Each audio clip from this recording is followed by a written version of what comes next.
Viewer discretion is advised. Well, greetings everyone, and welcome to, shall we say, not Midnight's Edge in the morning. Not this Friday. Midnight's Edge in the morning will resume on Monday. But today, in conjunction with our good friends at Retroblasting, Tom and I will be hosting the Iconicon Sword and Sorcery panel, won't we? Indeed we are. So we have a lot of great guests with us. We're going to talk a lot of great sword and sorcery movies, and I can't wait. Exactly. And to help us with that are, of course, the organizers of Iconicon, namely Retroblasting. Welcome. Hey guys, and I have with me my good friend Matt Swafford from Reclaimers Vintage Toys, who was in the Inhumanoids video with me a few months back, our retrospective. So we're excited to be here with you guys. I always love being on Midnight's Edge, as you know. And we always love having you here. So we are honored to be here and participate in one of your panels for the very awesome Iconicon. Thank you. And I'm very happy to be here as well. Me too. And we're so glad to have you. But we have others here as well, such as artist John Nadeau. How are you? I'm doing great. How's everybody? Good. John, for the I'm sorry, Andre, go ahead. Yeah, no, I was about to say, John, for those that don't know you, why don't you tell us a little bit about yourself? But Michael, since you offered, why don't you do the proper introductions? I was just actually going to say, John, why don't you tell everybody about yourself? Sorry about that, Andre. Sorry. I'm an artist. Currently, I'm doing fine art for the Art of Disney Galleries. But back in the day, I did comic penciling for everything from Star Wars to Wolverine to Green Lantern. More of a science fiction guy, but the 80s kind of informs a lot of it, and I feel like this is a good panel for me. I should say so, and we also have other guests on the panel. Joining us is also Newt and Johnny Havoc, both from Simple Tricks and Nonsense. Greetings. Newt is characteristically understated as usual. A brilliant duo of completely screen accurate costumers / cosplayers for the true what would I call it? The true connoisseurs of popular culture and film history. They go to the nines for not like another Desert Luke Skywalker. Like they're doing the Leprechaun, the robot from Metropolis. Actual accurate to the stitch. Empire Strikes Back, Han and Leia, even with the footwear. So I'm a big fan of their channel. And please, Newt, don't undersell yourself. Thanks. Thank you. Actually, I have a question about the cosplaying facilities or cosplaying. Yeah. The cosplaying that you do is what I mean to say. Have you ever cosplayed as anyone or anything from the sword and sorcery genre? Shira. I've done Shira and he's done Hordak. Yeah, not from the movies, not from even the animated movies. Again, you kind of have to have the body for that. And it's one of those things where we cosplay to our body type, which, a lot of people be like, well, you should just do whatever you want for fun. It's like, no, we want to do whatever it is justice. And if we actually look like that, then that helps sell it. So consequently, I'm not all buff. And so few of us are. I'm short, but I dress up as Shira, John. Exactly. I am, but it's all underneath the fluff. I got a six pack on it. So it's a state of mind. I need to change my state of mind then. Well, it's actually, as somebody who sees a lot of cosplayers at cons and things like that, I appreciate that you have that philosophy. That philosophy, because there's a lot of people that dress they dress for the body that they want. And, you know, I'm sure you've seen that a lot too, where it's like, oh, Slave Leia, huh? Really? That was bold. And it's a guy. Oh, yeah. I tried. Dude, I mean, you shouldn't have done that, buddy. You should have shaved first. Matt, you actually have the body for it. How about you? Have you done much Sword and Exactly. Sorcery cosplaying, or He-Man cosplaying, or Conan cosplaying, or something like that? Because you could have. Oh, thank you. I appreciate that. I never have. I did see him costumed though as Alex Sector from Mask, and he was a dead ringer for it. I was like, oh my gosh, am I in a gas station that turns into a fortress? So. Yeah, we were at Retro Toy Con a few years ago, and it was funny because I like it when I dress up. I like doing things that are subtle. I don't know. Yeah, it's my personality type. I don't like the gawkers, I guess, and the let me take a picture, and do the whole thing. I just kind of do it where it's kind of like, hey, I think this is kind of neat, and I think 3 people at that con knew who I was. Yeah. Why wouldn't like, they? Hey, Mask, haha! And that was your first mistake, dressing up like someone you look exactly like. Exactly. It's like, oh, is he in a costume or is he just wearing a lab coat? Oh no. No, I take it back. When I was 8, I had a Bridget Nielsen Red Sonja costume. Awesome. Mm-hmm. We'll get into that, movie but yeah. Yeah. Nice, very nice. Before we start with the proper proceedings, we also have to say hi to our guests. We have quite a lot of regulars joining us today, plus some new faces that I think are coming in from the rest of Iconicon. To all of you, I say welcome one, welcome all. We are so glad to have you here. We even have a couple of super chats that I want to bring up before we start with the program proper. What I can't bring up on screen is from HyperGyver2, who says for $5, Roger Corman made some of the best and worst sword and sorcery films, but at least there was a steady supply of beautiful, scantily clad women to keep us happy. I think you can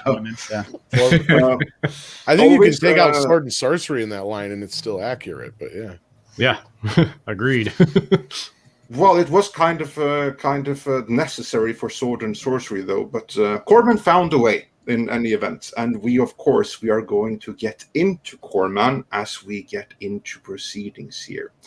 Spider Unlimited also says for $9.99, the island and east coast is flooded thanks to Elsa, but who cares? Midnight's Edge and Retro to get us through. I'm glad to hear Thanks that. for that, but take care of yourself. Like if you are in an area with floods and everything like that, we had like really amazing rain shower and with thunder and everything here for 5 minutes and it's poof gone. But take care of yourself in like these turbulent times. There was a heck of an earthquake this morning too, I guess, as well. But really? Where? Yeah, on the line between Nevada and California. And I guess they felt the shockwaves all the way to Las Vegas. So if anybody is dealing with that, hopefully they're doing all right. And, isn't that around there where like this San Andreas fault line is? Yeah, where's Superman when you need him, right? Yeah, I was just going to say that. Blame it on Lex Luthor. Yeah. I got a thing for land. Beachfront property. Exactly. British criminal mind. British criminal mind of the 20th century. And our good friend from Sweden, Joachim Stark, says for 50 Swedish krona, more Rammstein for Mandy money. And yeah, for those that missed that, over at Midnight's Edge After Dark, we did our first reaction video where we treated, for lack of a better term, Mandy, who is new to Rammstein and everything they entail, to the music video Ich hasse Kinder by Rammstein frontman Till Lindemann. It's a very, very brutal and explicit video, and the reaction was priceless. So go check that out. And all the work that Andre put into that was for naught. But hey, we barely got it up. They kept blocking it, but we finally got it up. Well, sometimes it be like that, but still, people enjoyed it. We had fun with it, so it's all good. Says, hey gents, hello everyone. Iconicon has been great. Thanks for doing this. And all Thank you. thanks, of course, is due to the good folks at Retroblasting who are organizing it all. You're very welcome. Yep, very welcome. Then let's see if there were any more here that I can get up on screen before we start with the show proper. So I think there was a couple more. Yeah, there are a couple of here. Wacked Person says, for $5 Canadian, I've cosplayed for Anonymity, Rorschach and a soldier from V. Well, yeah, Nice. That's a great way of doing it. Darius Munchausen sent us a super sticker. So did Goran Wasu 42. And Rod... No, Tom, you have to say this. Rod Thunderheart. You can't say his name normally. Not a name like that. Tonight on ABC. Rod Thunderheart. Yeah. Yeah, so he has to say Rod Thunderheart while I say It's in the contract. Yeah. If I ever become a newscaster or a weatherman, that's going to be my name. Good evening, and this is the weather with Rod Thunderheart. And Durao On also sent us a super sticker, and yeah,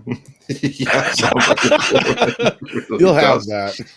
And I'm just going to go through the rest that I can't bring up on screen. Also says, hi, Newt. That one just missed, so I can't get it on screen. Let's just get through the rest, and then we will get into the order of Actually, now that I think of it, it should be like Rod Thunderheart and Johnny Havoc team up. In Neon Explosion. Neon Explosion. With that, though, we are actually caught up. So let us then get into the discussion of the day, which is Sword and Sorcery. And we will primarily focus on the Sword and Sorcery films of the 80s. But you all know me, I'm a stickler for context. So let us do that by going back to the very beginning, to the origins of Sword and Sorcery. And the origins can be traced back to the late 1920s and to Weird Tales magazine, one of the leading pulp magazines of the time. And we can say it's that one because that is where Robert E. Howard wrote his Krull and Conan stories. And this is one of the cases where actually a whole genre has been fit around those particular stories. The first Sword and Sorcery story was The Shadow Kingdom by Robert E. Howard. That is a Krull story. It's the first Krull story. It is a story where he has just taken over as the king of the ancient Atlantis. And he is warned of a plot to take him. Because as it turns out, the evil reptilians, the shapeshifters, are the true power of Atlantis. And they seek to capture him and replace him with a reptilian double. If this is a story that many think sounds like creepy or relevant or something that you have heard before, this is the very first known iteration of reptilians behind the curtain taking over positions of power. It all started there.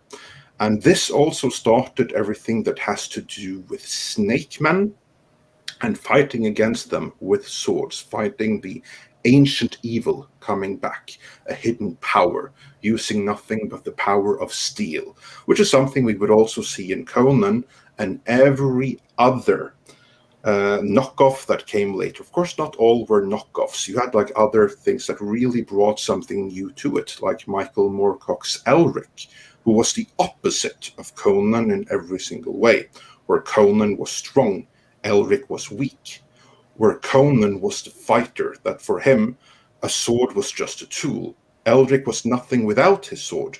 So there were many that brought something new to the genre. And it was Michael Moorcock himself that also forced the name Sword and Sorcery to describe the genre.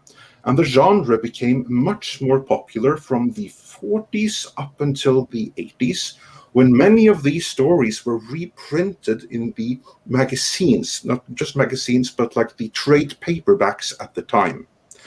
So then you had reprints of older stories, plus new ones, new original stories written. And this is also where Frank Frazetta came into the picture, because again, it was Conan and Robert E. Howard, by way of Elsbreg the Camp, that led the charge.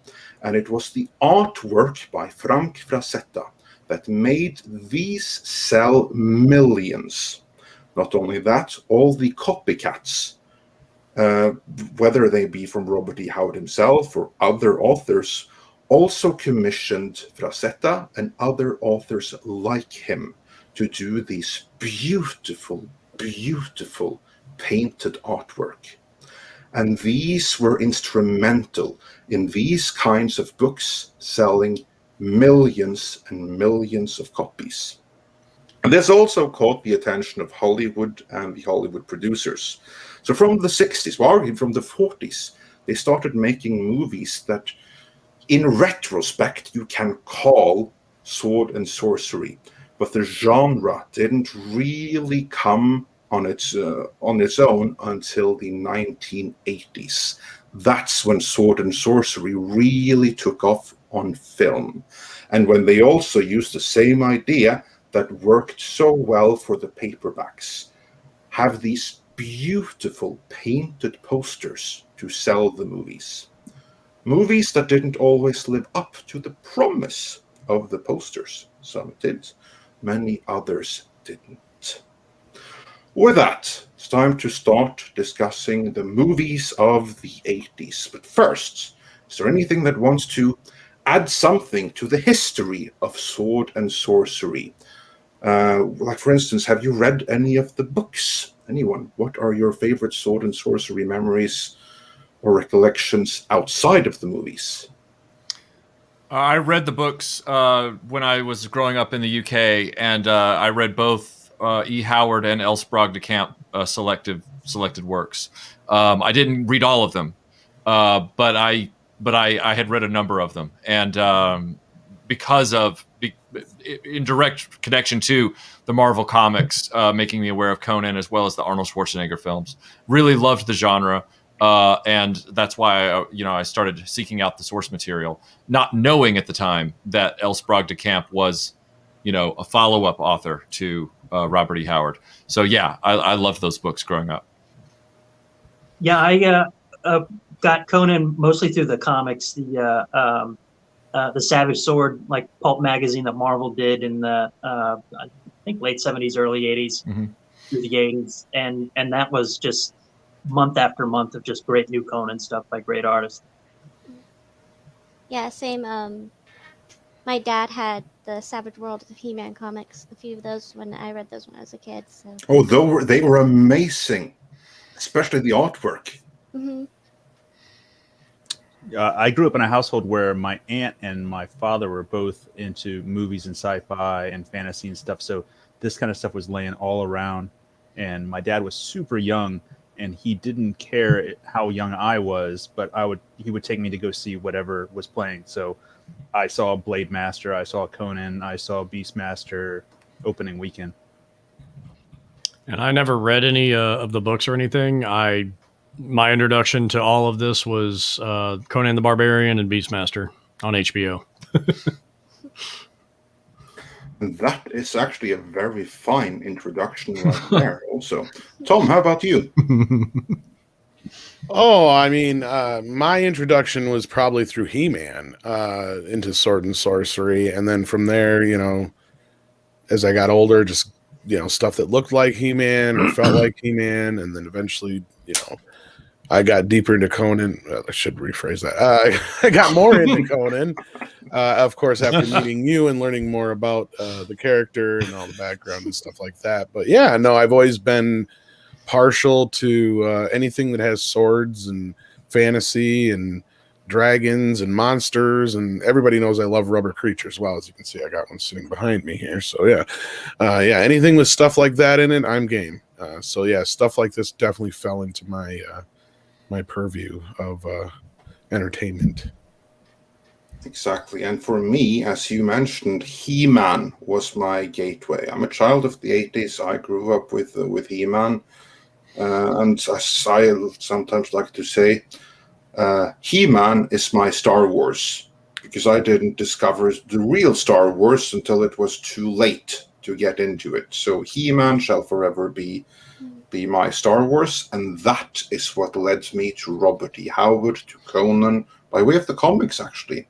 And that, in turn, led me to discover all the other movies and everything else of the genre, which is possibly my favorite genre, although I do feel it's a genre where everything else, like this artwork, oftentimes delivers a promise that the individual pieces of art, whether they be movies or stories, can't always live up to.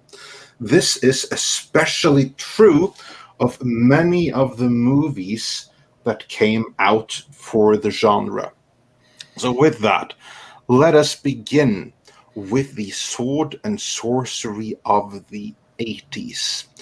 And the first movie to come out in that period, which I still feel resonates to this day, and that you can say falls within the Sword and Sorcery genre in general, where it has just enough weird elements that it's no longer Sword and Sandals, but Sword and Sorcery, is the original Clash of the Titans. Oh, yes. Yeah. Clash of the Titans was a regular film in rotation in my house as a child in the 80s. Yeah. And I mean, I know that there are some people that like to splinter the genres and say, well, that's Sword and Sandals. It's like, well, right. But it's sorcery, mythology, big monsters, creatures, the Kraken, all that kind of stuff, the Medusa. So yeah, absolutely. Yeah, I think you're right. I think this movie kicked off the Sword and Sorcery of 80s cinema. Absolutely. And it was also a great swan song for Harryhausen. It kind of represented the end of that type of movie making and the stop motion and that kind of special effect. It was really the last hurrah, and what a way to go out. John, you were about to say something? Well, yeah, it does also seem like the last of the era of where they were taking the classical heroes. I mean, it is kind of, you could call it sword and sandal maybe, but it was the Greek and Roman gods that you would see in movies like that, and Jason and the Argonauts. And that was the last of those kind of epic examples of that before the hero type would change. Because in the lead character in Clash of the Titans, his story went all the way back to what was it, Greek mythology. Mm-hmm. So he was a hero we'd seen many times before. Go ahead. No, go ahead, John. I was going to say, how much of that do you think they played into, where they know that there's an audience out there that has a familiarity with the mythology, and if they throw around like Samson or Hercules or Perseus or mythology, that there's pretty much a built-in audience, whereas the stuff that came later, the more newly written fantasy and sword and sorcery stuff, people really didn't know that as much. Whereas you could take Clash of the Titans and you could sell it to some place like Oklahoma, and people would be like, oh, well, I know what that is because I have a familiarity with mythology. Right.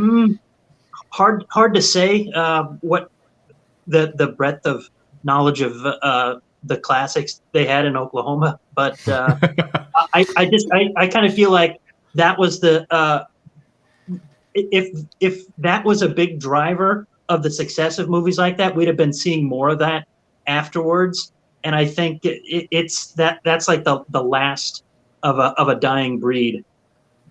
Yeah, it's funny you guys brought it up twice now, how Clash of the Titans, when I was growing up, which was funny because this was one of the earlier films I do remember, and I specifically had a lunchbox up, so it always stuck out to me. And it was one I always wanted to see, and I finally did get to see on television when it came on.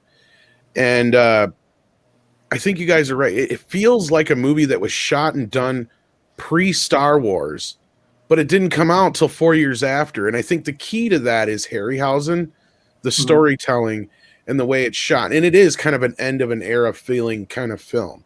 Because even though it did come out in 81, it does have that feeling of the 50s, 60s Harryhausen films. Yep. Exactly. It's a movie that, to me, is a little bit out of time.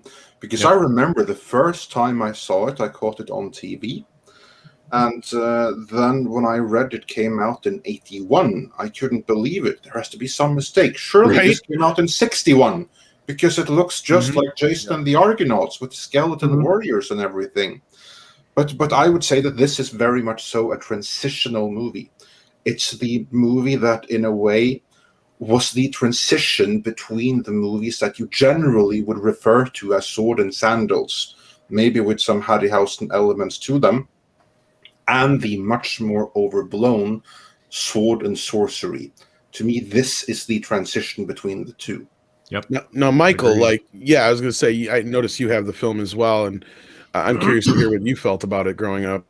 I loved the film growing up. I wish I had known there were toys, because I would have bought them. But I think they were already on the clearance racks by the time I, became aware of the film itself. But I loved all of the. I didn't have a problem with old special effects, even old special effects techniques. And even though this was contemporary to my childhood, 1981, it was using older style stop motion effects. I didn't have a problem with that. I thought they were very cool looking. The Medusa fight between Medusa and Perseus is one of the best choreographed tension actioner moments in any film. Just expertly done, great lighting, great compositions, great pacing.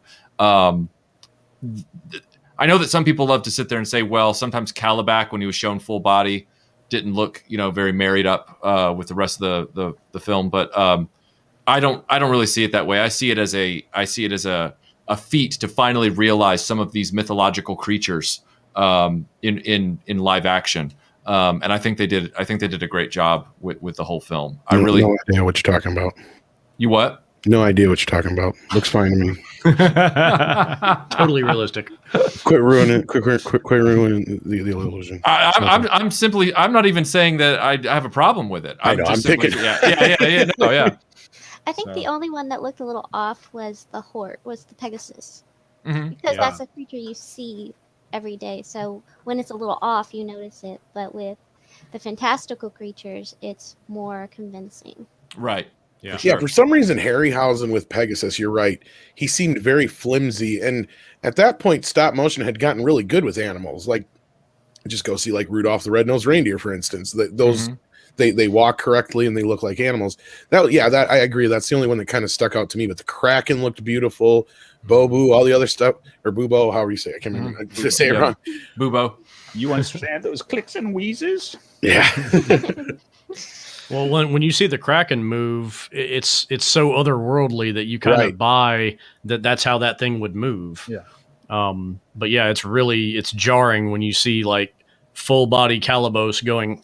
And he's kind of jerking around. It's part of the charm as well. That's the great thing about it. Yeah. Yes, absolutely. Actually, his afro freaked me out more than the animation. And if I remember correctly, this is where the Kraken actually was brought into this mythos. Before it was just a sea monster, if I remember right. This was the first time they put the two together in the stories, if I remember correctly. But yeah, it's just I remember this growing up as being just a lot of fun. It's a fun film on top of it. So and it captures a lot of the great mythology. Sorry, go ahead, Newt. Oh no, I was just gonna say it's one of my all-time favorite movies. Grew up watching it like Michael. It was on the TV all the time. I just love it. Every time I put it on, it just takes me back to that happy place. Yeah, it is a movie of its time, and I agree that if you have like particular memories of it, because it's such an experience. I mean, it's a movie that you don't see. It's a movie that you have to experience. not just for the story, but for everything that went into making it. I mean, not only is it Harryhausen's swan song, it is his absolute finest work. It is him at the end, but that is also at the height of his career. Maybe not in terms of like future prospects or anything, but in terms of experience amassed and in terms of ambition and what they can put on screen with that technology. And this was the last time it was used, so this was the finest example of it. Yep, agreed. So it's something to be experienced. And I ravenously wanted these toys as a kid. I remember begging, like every time my mom would go like somewhere where there was a department store, I'd be like, try to find me those. Right. And it just never happened because they were obscure on the shelf. Yeah. Before we move on to the next feature, because we have many more to go through and only limited time to do it, I want to welcome Merlin's Id as a new channel member, as well as, I think we had another here, let's see if I can bring that up, as well as 66 Starship Alien. Welcome as members. Hope you will enjoy the bonus content. We also have a couple of super chats, but I'm going to get back to those later, so they are not forgotten. We will get to them. But before then, moving on from the Clash of the Titans, Right. the next Sword and Sorcery-ish movie that was released of the 80s. This also came out in 1981, and I do believe I saw that one on your desk, Michael. Dragon Slayer. Yes. Oh, Yes, boy. Dragon Slayer. Yeah, may the best merm win. It's a. Michael, hold it up for us. Oh, sure. It's right there. There you go. That needs a There we have Blu-ray it. release so badly. I know it needs a Bluray release. I really Michael, wish. tell us about Dragon Slayer. It is not just a clever name. It is about an apprehensive guy who becomes I guess, for lack of a better term, the chosen one to try and defeat a dragon. And he's not really built for it. He kind of reminds you of a live-action version of Wart from The Sword and the Stone. I know that Matt and I both kind of grew up on this film. Matt, what do you remember about this movie? He was almost like the page that gets thrust into action, and he was like the sorcerer's apprentice or the wizard, and the movie looks gorgeous. And to this day, it's my favorite dragon, like movie dragon, and it has the coolest name ever, Vermithrax Pejorative. And I remember that from when I was a kid. I was like, that's a mouthful, but there you go, Vermithrax Pejorative. And the effects, I think they still hold up really well. Wasn't it Henson or I think that was ILM working on. was it on that. ILM? Okay, yeah, That's ILM. I believe it was what's his name? Dennis Muren? Either Dennis Muren or Edlund. One of those guys. Edlund, yeah. But the practical effects on that dragon in that whole movie are really impressive. And it was when Disney was they had that dark period where they were trying to do darker, more adult fare, like Watcher in the Woods and this and Black Hole. So it's part of the Paramount co-production, if I remember right, too. Yes. Like Popeye and a few of the other ones, yeah. Yep, that's correct. Yep, because Paramount distributes this movie on home video. Yeah, that dragon was terrifying in that movie. Yeah, using that advanced Go motion technology where they're able to add motion blur into the stop motion plates to give it more realistic and lifelike movement. Yep. You mean the stuff that they try to take out and put up on YouTube and claim it looks better? Anyway, sorry, we're not going to get down that hole.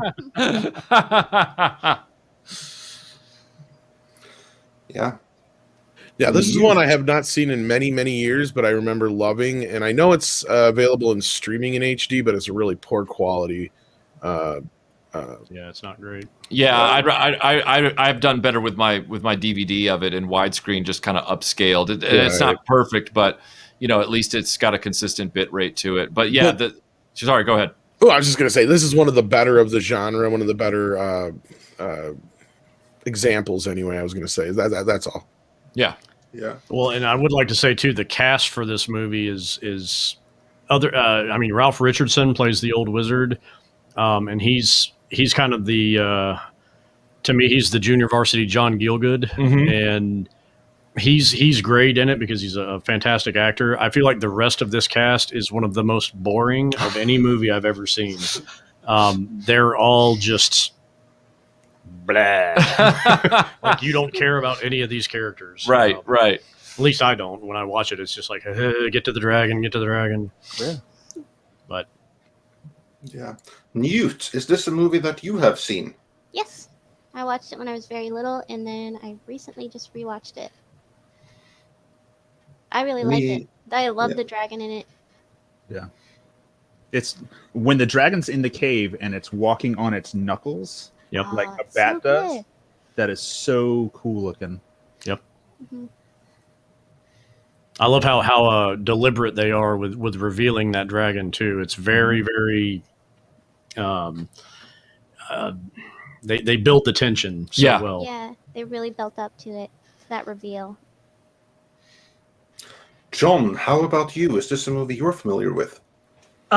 It's been quite a while. In fact, I'd say the last time I saw it was when our family still had HBO, because that movie was in heavy rotation on HBO. But also it kind of blended in with all the other kind of sword and sorcery stuff that was on HBO in the middle 80s. Yeah, I don't blame you, because here's the thing. There came so many sword and sorcery movies of the 80s.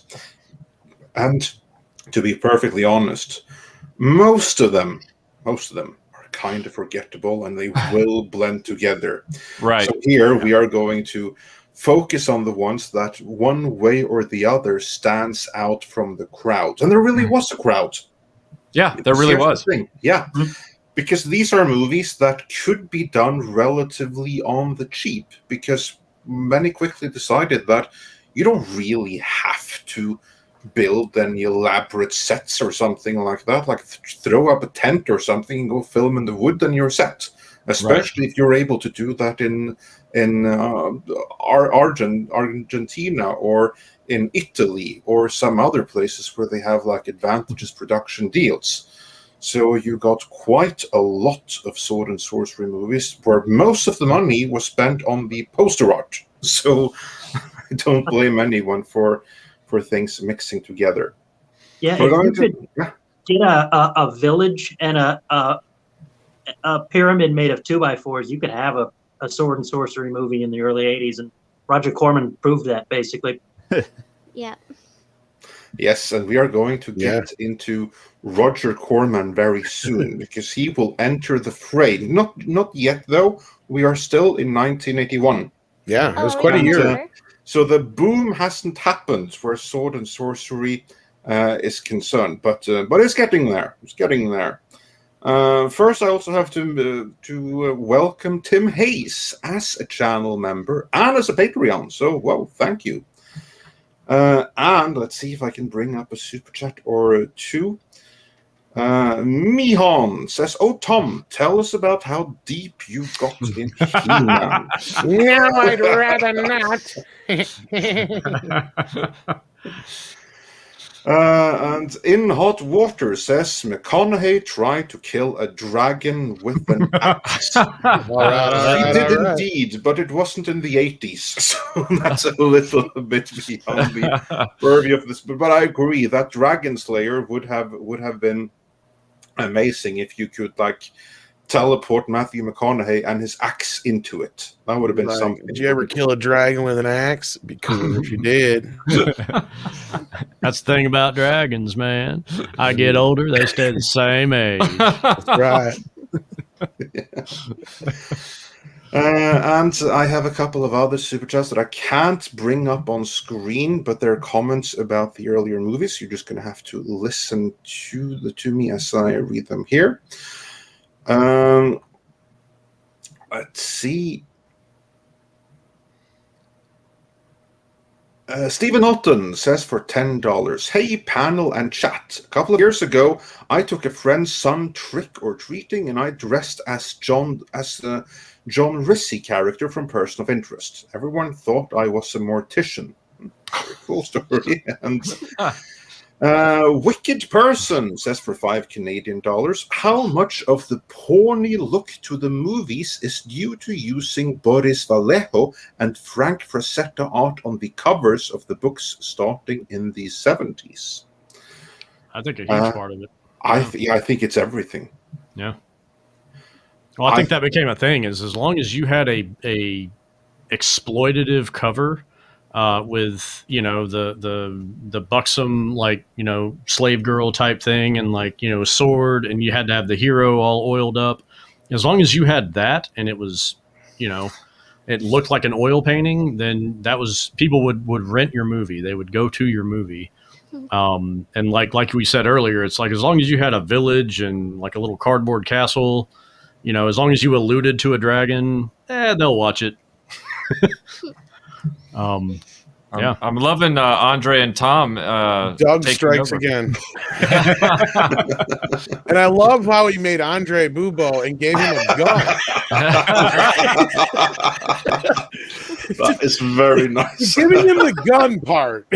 Yeah. See the gun go up. Bubo needed a gun. That's true. He did. Blam, blam. You don't understand me? Well, tough. I said stop or I'm going to shoot. Stop or my owl will shoot. Hey, they shoot, That is nice. I just want to bring this one up here before we move on. Straight White Mage says, "Don't forget, Caitlin Clark in Dragon Slayer played both a male and female character." Very progressive. Sure. So if we're going in order, I would just like to. I think Hawk the Slayer deserves a mention because that actually came out before Clash of the Titans. That's a fun one. That's a very Hawk the Slayer. Yeah, that's true. That's a quirky, fun one.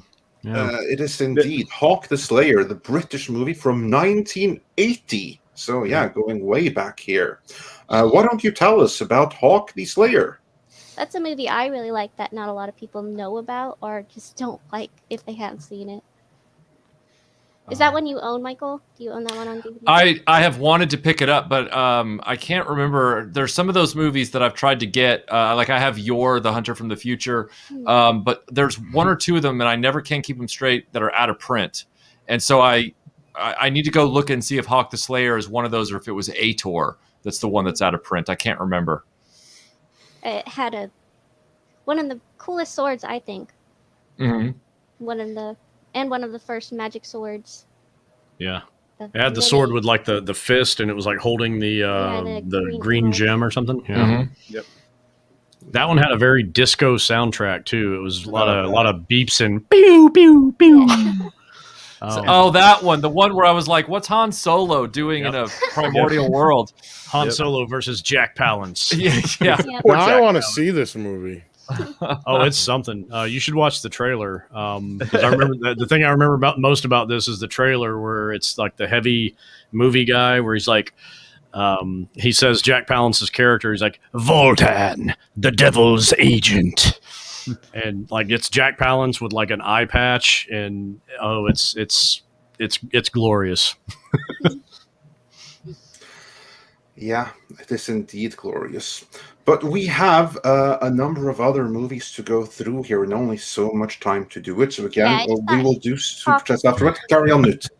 I just thought it deserved a mention. Yes, it does. It does indeed. Something else that also deserves a mention is a 1982 movie, namely Ator. Ator the Invincible. Michael, you mentioned that one. This is actually an Italian movie. What can you tell us about that? Here's the saddest part. It's a movie that I've been trying to get in front of for a long time because I love Sword and Sorcery.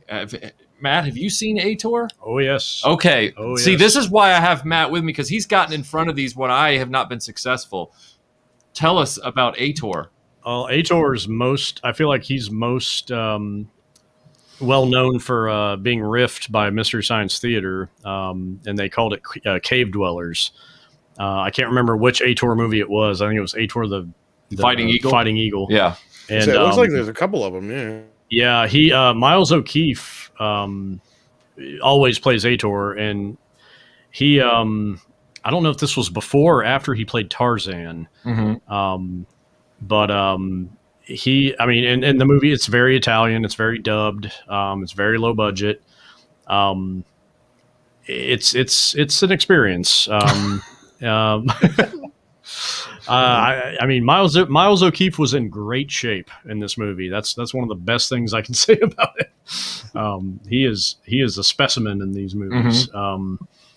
But not a fantastic actor, and they're not really compelling movies. The fight scenes aren't even that good. They're ripe for riffing. But that's my opinion. The poster sold the film. Yeah. That's my elevator pitch. As always. Yeah, that's the beauty. That to pitch a movie like that, you just have to bring the poster. It's like, here's the poster. Go. Yeah. It worked because I talked my dad into taking me to go see Blademaster, which was part of the Ator series. And he always tells the story like, oh, yeah, you talked me into it. You're like, let's go see it. And then 5 minutes into it, you were asleep. Yeah. Yeah, understandable. Yeah, the spider he fights at the end of one of them, I can't remember which one. I mean, it's fifth grade play grade a giant spider. I mean, yeah, so it's like wrapping paper tubes taped together with tinsel over it, and yeah, it's like a parade float. Spend all that money on the cover art. Yeah. How much O'Keefe is in this movie? Miles O'Keefe. Oh. Bum, bum, bum, bum. Okay. I'm here all week. What's next? What's next is another honorable mention before we get into 1982 proper, which was the year when it really took off. But 1981 also saw the release of Excalibur, which is based more on Arthurian legend, but still enough weird elements that you can fit it within the general sword and sorcery genre. Definitely. What's your memories of Excalibur? I remember being very bored with it as a kid, but also thinking it was very beautiful to look at. Yeah, it was a as gorgeous kid, movie. It was hard to sit through, but it was visually very appealing, and I kind of still stick with that. John, what were you saying? As an adult. Oh, sorry, Newt. John, what were you saying? Well, it's a gorgeous movie. I think the cinematographer on that went on to work with like David Fincher on Alien 3. So it's an A-level movie.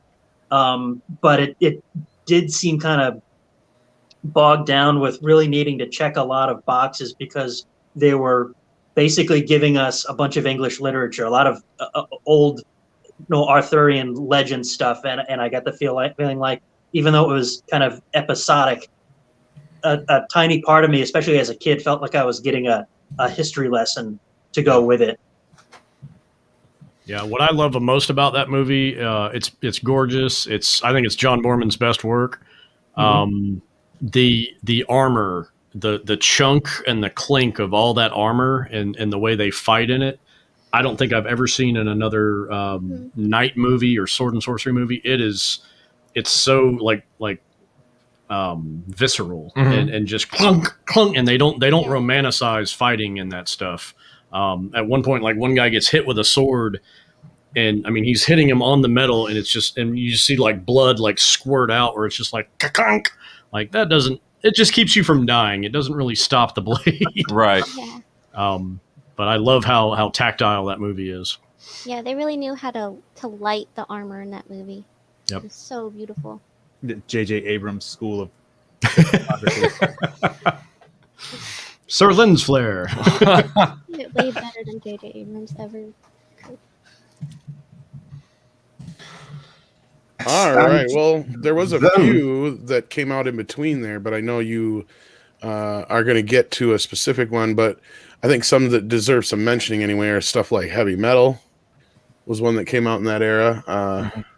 Yep. One of the greatest movies of all time, even though they messed up the Yes. Den adaptation. And then, of course, Ator came out in between there as well. We already did that one. Return of the King was the Lord of the Rings animated film that was on television. That was fairly well done. It was a sequel to the Rankin and Bass Hobbit. But another big movie in that era that I think really kind of captured the essence of Sword and Sorcery, probably almost as well as the one that's going to come up here. And that was this one. Ah, yes. The movie that made cable a viable format to make films popular. Yes. Yeah. And this is one that I think we all probably have a thing or two to say about it. This is one of the greats of the genre. Mm-hmm. Totally. John, you looked like you had some fond memories there when that image came up. What were you thinking? Well, I mean, it's not by accident that the TBS is called the Beastmaster station. That thing was Right? on all the time. But I was kind of surprised when I revisited this that it was simultaneously had so much in common with Conan, but at the same time it was greenlit before Conan came out, so it was on its own independent thing. I mean, it's not strictly a copycat movie. It was its own thing based on a novel. Yes, exactly. Yeah.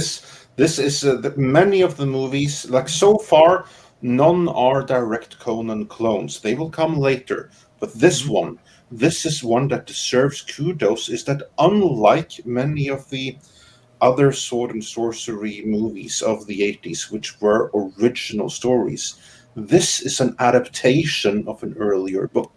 And I think that is one of the reasons why this one is one that, alongside the Conan movies, really stands out. Because it wasn't some schlock that someone hurried together and just wrote in 3 days because they knew the poster was going to sell the movie anyway. This is based on a book, and a book that had proven to be a good seller. If I'm not mistaken, this was an Andre Norton book, right? I believe it was, yes. And Andre Norton was actually a woman that wrote under the pen name Andre Norton, so that because she wrote a lot in the 50s and 60s, that she, felt like she would sell better if they were buying sci-fi from a man and not her. Also known as Andrew North and Alan Weston. Yeah. Yeah, she. I've read a few of her books. Was a very good writer. And I think one of the things that sticks out about this movie, or at least that helped it stand above, was the fact that they got Don Coscarelli to direct, or at least he was the driving force behind it. And he had so much experience already with independent films by making stuff like, Phantasm and stuff, that he was probably one of the reasons why this movie stood out. And he was able to do so much with so little and production value. And I mean, just there's every minute of this movie, it uses every bit of everything it has, and you can feel it and see it on screen. So it's like they made sure that it counted. Yeah. And it's a great looking film. And I think the sad part is, even though it's on 4K there, as you can see in front of Michael, I think the original negative has been lost. Yes, that's correct. I believe they mastered this off of the cleanest surviving answer print or interpositive that they have. Yeah. Wow. It's a shame. And good luck finding the second film, which I actually am partial to. Don't find the second film. Let it stay lost. No, it's fun. And then there was a third film that stayed lost. There was also a TV series. Yeah, there was the TV series. Yeah, I remember that one. Yeah. Wasn't Wings Hauser the bad guy in the second one? I think for some reason I believe that. Yeah, he was like a the general. second one's the one where he comes. They go to the future. Modern day. And I know it's bad. I know it's cheesy, Newt, but for some reason I saw that one more as a kid than this one. Believe it or not.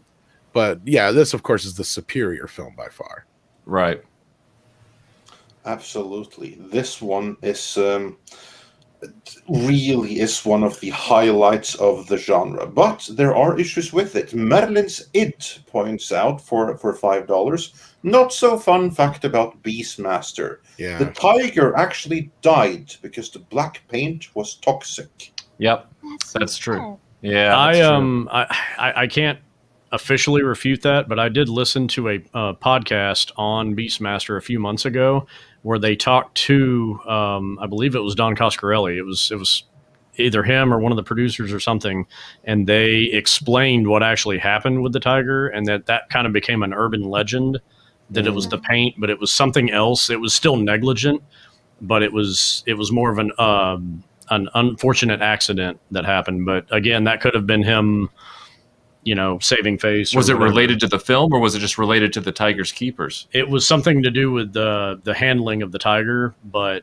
I think they gave him it had a reaction to the paint. I think that's what it was, and they gave it like a tranquilizer, and they gave it too much, and it died from that. So it was more of an accidental overdose type thing than it was the actual paint. But it did have a reaction to it, and you don't have any business painting a tiger in the first place. Right. Right. Well, and it needs to be said that like at this time the regulations weren't nearly as Right. as they are now. Like, I mean, I remember talking to Clint Howard, and he was talking about working on like Gentle Ben, and he's like, even then they would just give him the chain, let Ben drag him around. Right. And he's like, the only time they brought on guns is when the tigers were on there, the cats and stuff. Anyway, otherwise they didn't care. I was lunch to them. Oh, dang. I thought it was sad when the ferret died. Now it's going to be sad when I watch the movie. Here's my question about Beastmaster, though, and I know we got to move on. I'll try to be brisk. If he can see their thoughts and he knows theirs, why does he give them names? Good. Well, maybe they told them. Why is he like, I'm going to call you Poto and Kodo, and and then the ferret's like, no, my name's Jeff. Yeah. Thank you for that, but I'm good. That was a deleted scene. But I think I have an idea where you're going to go from here, Andre, but please continue. Yeah, no.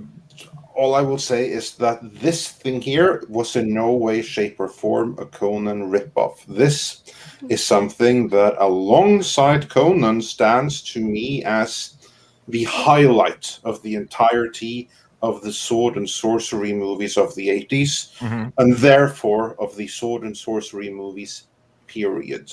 Yep. See, I wonder a little bit if it's obviously not influenced cinematically by Conan, but if the writer wasn't influenced by the writing of Robert E. Howard. Oh, of course. So much stuff. 100% of that's Sword already and Sorcery books are inspired by Conan. It's every single one of them.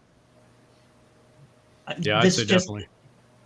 This had so much in common with Conan. I was kind of racking my brain figuring out how they came out so close to each other, and yet so couldn't be influenced by the movies, but still had so much stuff going on, like the origin story, and even standing on a hill swinging a sword around alone, stuff like that. Yeah, that I think probably is just like a really stunning visual. Or maybe they saw the trailers, because these were in production at the same time. And Conan is indeed the next movie we're going to get to, because it was just 6 months between the release of Beastmaster and Conan. And Conan, of course, is the granddaddy of them all. You are entirely correct. Yep. That although the movie Beastmaster wasn't inspired by Conan, the novel on which the Beastmaster movie was based, that was definitely inspired by Conan, because all Sword and Sorcery books written at this time were inspired by Conan and Robert E. Howard.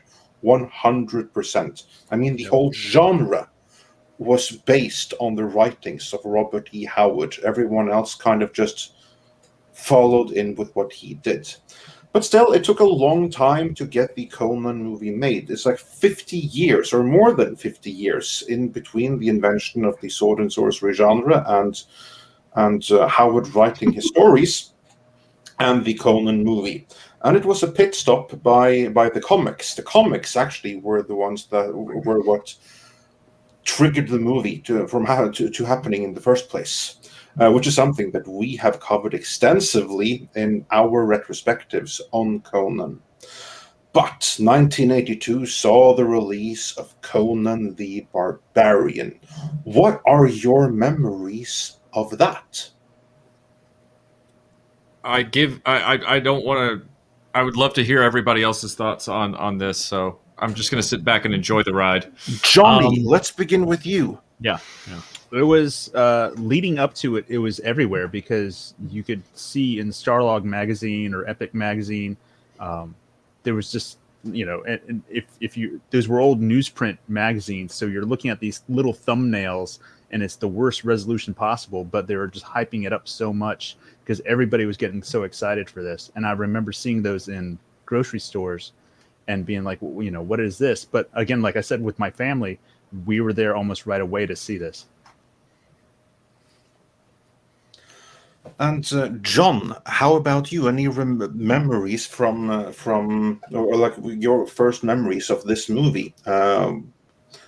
Take us through it.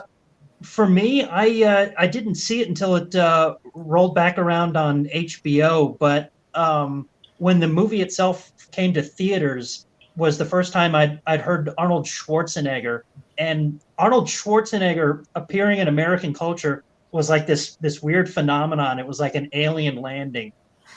People like were joking about his name. I remember Johnny Carson was like, "Have you heard about this new guy, Schwartz what?" And for months leading up to this movie, it was this new thing in our culture, and that's kind of what first drew my attention to this, and also because I'd been reading the comics for so long.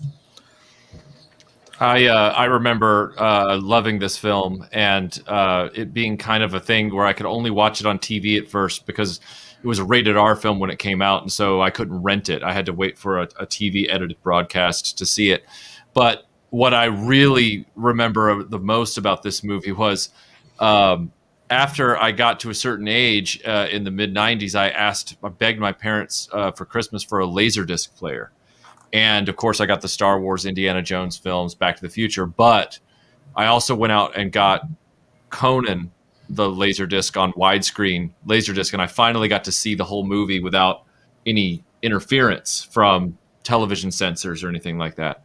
And what I walked away from with this film, not only is the film great from beginning to end. I mean, there's nothing I can say about this movie that's flawed in any respect. It's I know some people think it's too far afield from Robert E. Howard and things like that, but I think as a film adaptation, I think it hits more of the marks than it misses, and everything that's in it is perfectly executed. But the ending of the theatrical cut is so sublime, and I love the fact that after he comes back from the dead, he barely speaks throughout the rest of the film, and then he stands there after he dispatches, his enemy, James Earl Jones. He gets revenge for his family for the way he's been treated. And then he just sits there on those stairs and thinks for a really long time. There's like this reflection, he's not just this muscle-bound guy with a sword. He's this person that's been through a lot. Yeah. And he's thinking about, I've finally gotten my revenge. Now what's my life going to be about? And you can infer all these kinds of things from this passage of time montage as the cult disbands because they realized their god wasn't a god. And I felt like that was sort of hobbled a little bit by the re-editing of the ending for the director's cut and some of the things. I mean, it's still good material, but the theatrical cut of Conan, which I wish would come back in HD in some form, is Amazon. Amazon. It's on Amazon. Okay, great. Awesome. With the redness and everything, because I agree with you on the end. Beyond that, I think that the theatrical version has the better ending, and also it doesn't have the end narration by Mako, which I think wasn't needed because it promises a sequel that they thought they were going to make when they made the director's cut. Right, but that didn't come anyway. So the ending is better, but beyond that, the additions in the director's cut makes it better overall. But what I hate is that they changed the color timing. There is a redness and a warmth in the picture of the theatrical cut, which is not in the director's cut. But the theatrical cut is in HD on Amazon. Awesome. Well, Nice. thank you for that, Andre. I very much appreciate you telling me. Seriously. Yeah, I love this movie. It's one of my top. It's in my top 10. Love everything about it. It's. I think it's a perfect blend of the right writer, the right director, the right star, the right music. Basil Poldoris' score for this. I mean, I could listen to it on a loop. Mm-hmm. It's just so pounding and driving and just. I mean, if that music doesn't, psych you up, I feel like you're asleep. Yeah. I mean, Yeah, as it's- Peter Hahn points One out of the here. great scores of the 80s. Yes. Absolutely. No, not just of the 80s, of cinema period. Period, It's one of the yeah. All greatest cinema. scores of all time. Mm-hmm. Newt, Or to put it another way, it's one of the greatest scores of the 80s, and therefore of all time. Exactly. now, I think Newt, we haven't. Go ahead. a lot of people, just real quick, a lot of people kind of gloss over too. The supporting cast in this movie is really strong. Sondal Bergman is great. Love her. And Jerry, I can't remember his last name, the Subotai, Yeah. he's like the Michael Jordan of surfers. Uh-huh. He's like a legendary surfer, and most people don't know that. Right. But James Earl Jones, when he delivers the lines that Thulsa Doom says, the riddle of steel and all that, it's just so powerful. Mhm. Just a great cast. Von Sydow. Max von, yep. And there comes a time, Barbarian, when gold loses its luster. Now, Newt, we haven't got a chance to hear from you yet. Oh man, this movie. I have this movie, Red Sonja, and Conan the Destroyer to thank for my love of Sword and Sorcery, which is my favorite genre, because I rented those VHS tapes all the time, and they were on all the time at my house. And from there, I got introduced to He-Man and Xena and all those other things. But I love this movie so much. One of my top favorite movies of all time. Yeah, it is indeed a great movie. And the fun thing with Schwarzenegger is that in many ways his story echoes that of Conan's story, which is a fun coincidence. Although beyond that, there are like huge differences between his Conan and Schwarzenegger's Conan. But much of that was deliberate, because Schwarzenegger, he was not a great actor at this time. He wasn't a great English speaker at this time. So after he came aboard, because John Milius came in later, Schwarzenegger, he was one of the first people that the production team hired. And the moment that John Milius came aboard, he was like, okay, now I see we have to work with this guy, and I have to find a way to work around him. So he wrote the movie specifically so that Conan could be a quiet character and not talk too much, because he knew that wouldn't work out too well. So he brilliantly reconfigured the movie to let everyone else do the talking, while, as you pointed out, Michael, towards the end there, Schwarzenegger just does the thinking when he solves the riddle of steel and then wonders what to do next. Which I also think is a really, really cool original thing about the movie, the riddle of steel. And that is something we have filmmaker John Milius to thank for, because that's not part of the original stories, but it's something that really worked for the movie. Absolutely. It's such a brilliantly crafted story. And again, even though it would have been nice to have gotten some kind of tonal and stylistic follow-up to this film that didn't go so far into the Destroyer territory, as much as I appreciate Destroyer for what it is as a fun film, I like the fact that this movie is also a standalone. It's self-encapsulated. You can watch this film as a film. It's kind of like when I tell people, you don't have to know anything about Star Trek. Just watch Star Trek II: The Wrath of Khan. It's just a great movie on its own. And Conan the Barbarian is the same way. You don't have to know anything about Conan or Sword and Sorcery. Just watch this as a film, and you will come out with a quality experience. Yeah, and since we don't have a ton of time left, we might as well just kind of talk a little bit about the second film and Red Sonja a little bit, which of course both were, far inferior to this film. But at least the second film, I do give credit for trying to do closer to an actual Conan story, even though it was tamed down due to the ratings at the time. But yeah, that and the producer that didn't know what the hell he was doing. Right. Like those two things. So you had distributor Universal that made the mandate has to be PG-13, so make it child friendly. And actually then PG, I believe, because I'm not sure if 13 exists. Sorry, PG, just PG. You're right. PG-13 was invented a few months after the release of Conan the Destroyer. But so PG it was, albeit only barely. Like the director couldn't help himself, so it had to be like mauled in the editing bay to get that PG rating. But the sad part about it is that the producer went in and he micromanaged the production, and in so doing, he completely mauled a script that started out pretty strong before it ended something else. And I don't blame anyone that has childhood affection for the movie. Ain't nothing wrong with that.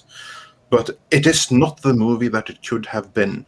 And what I think is so unfortunate is that Conan the Barbarian, first movie, that is the one that really opened all the doors. All the other sword and sorcery movies that would follow, and now is when the marketplace is really getting crowded, because now is when every Roger Corman out there put some money into a poster and then some pocket change to get a camera and some people and film them in the woods to create like all of these forgettable sword and sorcery movies. This is the movie that inspired half of those. But then with Conan the Destroyer, even on the big screen, the entirety of the genre took a big tumble. Mm-hmm. Yeah, it really didn't capture the imagination. But yeah, carry on. No. I was just agreeing with you. It really started to fall off quickly, Andre. It really did. Yeah, those were that. I always lump that and Red Sonja into the. They're not the same movie by any means, but they had the same director, same producer. And they were only a year apart, so they're kind of a 1A 1B of the same package, I guess. I think they're great. I think they're really fun. Yeah, they're hokey in parts. They're not Conan the Barbarian, but I feel like that's what everybody always compares them to, unfairly, because they're very different movies. They have different tones, and they were made by Richard Fleischer, who was an old school, Hollywood guy, and he was really solid. And these were at the end of his career, kind of like Harryhausen when he did Clash. Fleischer did Fantastic Voyage and 20,000 Leagues Under the Sea. So he had that. Both of these movies have kind of an old Hollywood flair to them. That flavor. I can't think of the right word, but well, they definitely had the look. Like the DP on Conan the Destroyer was Jack Cardiff, this legendary British photographer who was, he shot the African Queen, the Red Shoes. Yeah. A lot of really classic stuff, and he had been doing photography in the silent age. So talk about like a Ray Harryhausen type.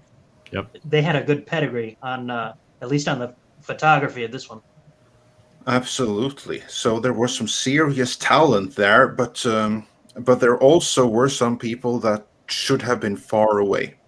Yeah. And the producer of both the Destroyer and Red Sonja did a lot of damage there because absolutely. Because the individual talent, they could have done much better were it not for Dino De Laurentiis' hopeless notes of that only made everything so much worse. Yeah. But let's briefly cover Red Sonja as well. Newt, that's a movie that was special to you. What can you tell us about Red Sonja? I love this movie. Obviously, I had a costume of her when I was a kid. I didn't get into the comics until I was older.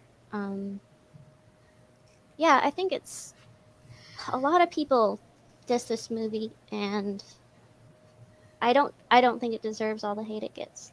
I mean, Absolutely not. it gets on the list of worst Sword and Sorcery movies, and I'm like, this does not belong with Deathstalker and Deathstalker 2. No, it doesn't. You're right. Nope. No, it does The not. sword fights in that movie are amazing. Between her and Sondal Bergman, especially, that fight at the end is brutal. I mean, they're swinging those swords like baseball bats, and I mean, when they miss, they're taking chunks out of the wall. Sondal Bergman was actually offered the role of Red Sonja first, but she didn't want to be typecast, so she was like, I'd rather be the villain. And she was great as the villain. Queen Gedrin. That was awesome. This movie had great villains, yeah. And remember, the other one was played by Ronald Lacey, and I thought he did great work in this. He was the guy that was the German spy in Raiders of the Lost Ark. Who gets his face melted off? Yeah. Yeah, the guy with the burned hand, yeah. Well, and as you guys mentioned, what kind of brought down the whole genre was like the Corman and Corman-esque films, and one that was just mentioned is probably one of the best of the worst. Yes, this is the best of one of the best of the worst. One of the best of the worst, and clearly this movie does not live up to this poster. No. Speaking of, and this is something we wanted to get into specifically, somebody like myself who comes from video, going off of the comics and the novels and stuff of the early periods of this genre. The video market and posters that were made for these films clearly took note from there. Like, if you do a brilliant poster, you'll get them in the seats because it doesn't matter how bad the movie is. And Deathstalker and the fact that there is a Deathstalker 2 are clear examples of such things. And I know we also brought up Frazetta, and there's a lot of other great artists who did a lot of the great work that really captures a lot of what we would like to see in these films. But yeah, as we get into them, like Deathstalker, I remember I just watched this one a couple years back, and I'm just like, yeah, it does not hold up, and it's out of print right now, and I'm not spending the money they want for it. It's not worth it. I submit that that it didn't hold up the day it was released. I agree. I'm not disagreeing at all. That's what I'm saying. Like, this is a prime example of why the genre went away in that mid part of the 80s there. Sorry, go ahead, Michael. You had something to say. I was just going to say, I believe there are 3 of these movies, if I'm not mistaken. I think you're right. There's there 4? Yeah. There's 4? Yeah, when's the 4th one come out? Oh, okay. Somebody I'm pretty sure there's 4. I'm gonna go walk into the ocean. What were you saying, Newt? I only knew about the 3. I stopped. Well, maybe there's 3. I thought there was 4. Yeah, there's a 4th. There's 4. Yeah, I was almost positive that there was a 4th one. Yeah, everyone's saying there's 4. So yeah, I've lost all hope for my existence and everything else. If I saw the poster for the 4th one, I would see it. Like, this is the 4th one in space. Deathstalker in space. Deathstalker 5 in the hood. If I'm not mistaken, if I'm not mistaken, isn't this the same artist who did this poster that did the Empire Strikes Back posters for Burger King? You could be right on that. Yeah. I got that. Wow. Obviously, that's where all the money for the production went. I mean, they skipped on writing and directing, all of that, but on the poster artwork, there some money was spent. And I wonder how much money they made back getting it shown on Mystery Science Theater 3000. Because that's the those first are time actually I saw pretty it. lucrative, from what I've heard. But yeah, I mean, I'm sure, considering a lot of those movies are forgotten, I'm sure. But I guess Jamie points out here from the chat that the actor from Deathstalker is in Deathstalker 4. Yeah, because isn't that right? And it's been so long since I've seen Deathstalker 2. Isn't that a completely different actor? And it's like not even really tangentially connected, or yeah, it's like a completely different thing. It's like Halloween 3. Yeah, I was going to say, to make it look like him. So this is more like House. Actually, this is like the House series. Yeah. Yes. Yeah. Connected by name only. Yeah. And then in the 1st and 4th film are connected, and that's it. Yeah. Imagine being the casting agent being told, find us a Deathstalker type. Well, what sucks is that's a great title.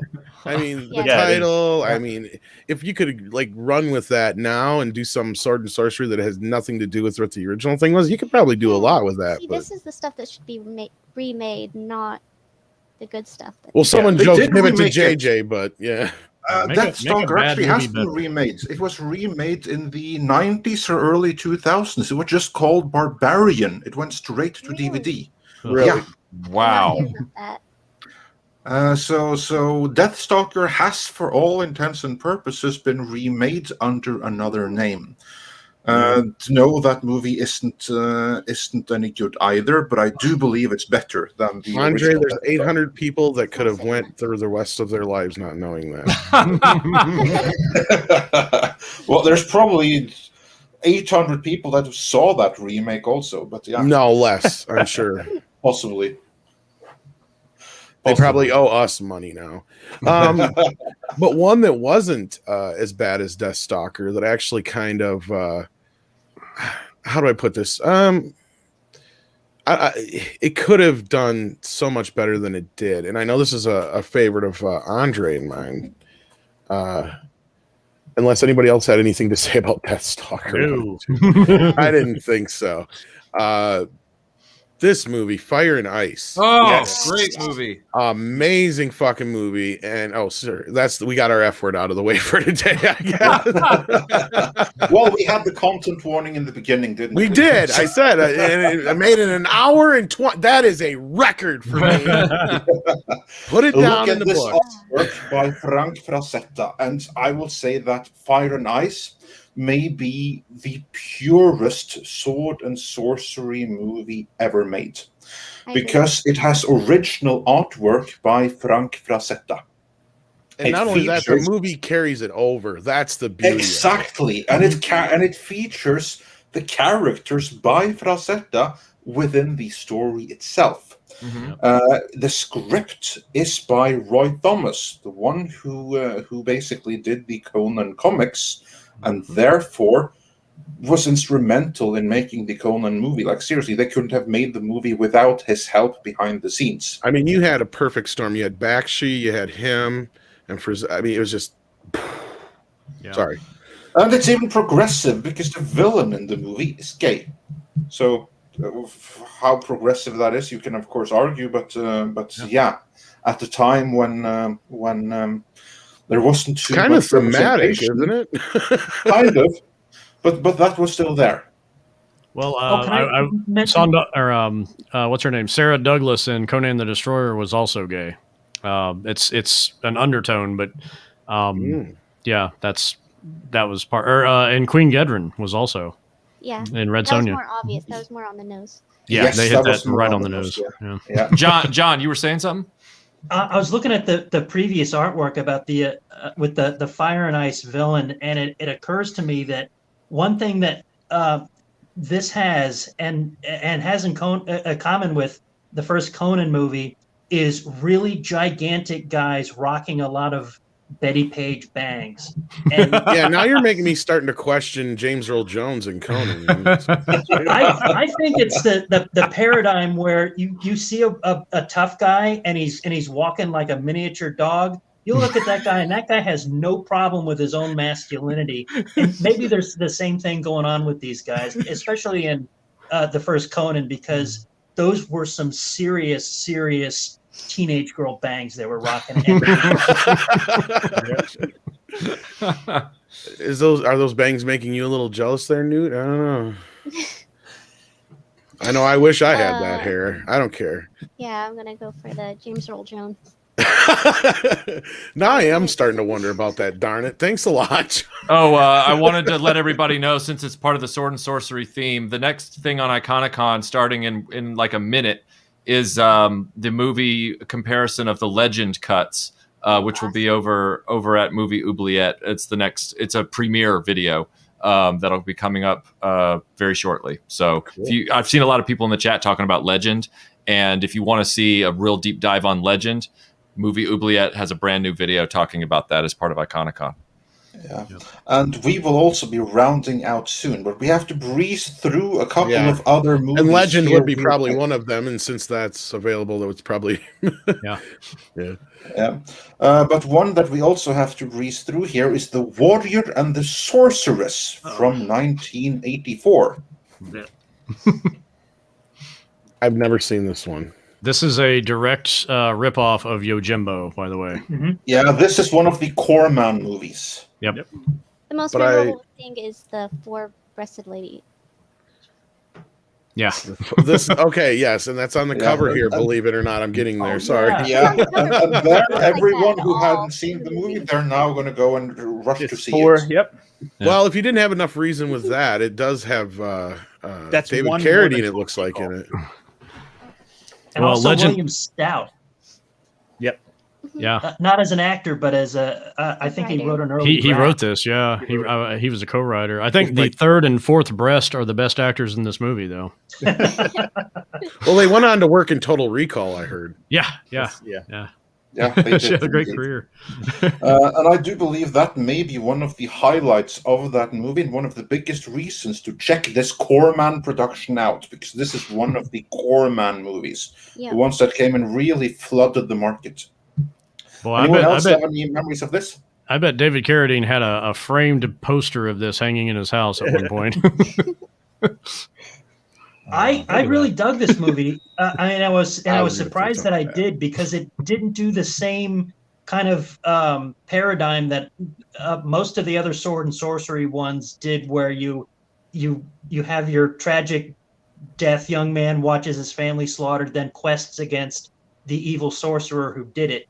This one, like Matt said, was doing Yojimbo, a kind of seedy anti-hero, rolls into town and basically starts working for two opposing factions and kind of pits them together. And this had some what I thought was some pretty great villains working against each other. And it kind of reminded me a little of Fury Road. I can see George Miller having seen this and adapted the kind of look of some of the villains in there. And also water. They're fighting over water to get their power. So it's Ice Pirates before Kinda. Ice Pirates Or Fury Road. or Fury Road. Yeah.